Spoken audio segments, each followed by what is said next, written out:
This year we will report the results after 5 years of treatment with targeted therapy with anti-BRAF plus anti-MEK. The names of the molecules are dabrafenib, anti-BRAF, trametinib, anti-MEK. And we have 2 phase 3 trials. These are big trials that gave the authorization of the drug. So these drugs are on the market. We use them now for several years. But now what is very important is to know what the patient becomes after 5 years. And the interesting thing is really as compared with immunotherapy, because right now a lot of people believe that only immunotherapy gives long-term responses. And with this new work that we did analyzing over the long period of time, we see that we still have, even with BRAF/MEK blockade, targeted agents, patients who benefit from this treatment for a long-term period. At 5 years, we have 1/3 of the patient alive, which is not very different from what we have with anti-PD-1 immunotherapy.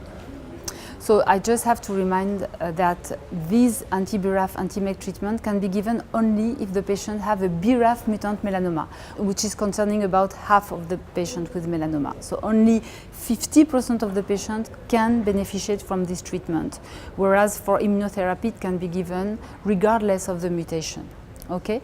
So if you see the patient alive after 5 years, the numbers are not very different.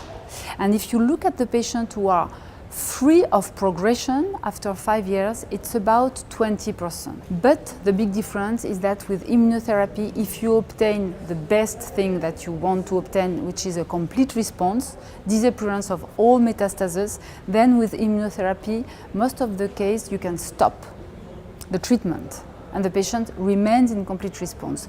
Whereas with targeted agents, we don't want to stop because we know that most of the time if we stop treatment, patient can relapse.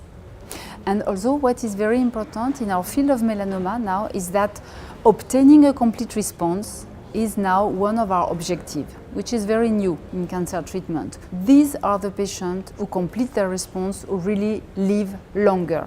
And this works for whatever strategy we are using. And now, of course, what we want to do is to see if we obtain better results if we combine immunotherapy and targeted agents. So we already have enrolled patients in clinical trials where these 2 strategies were combined. We are going to have the results over the next year, I think. We are really looking forward to have these results because we know that with the targeted agent we'll have a high level of response, but now we want to see if we maintain the responses thanks to the immunotherapy.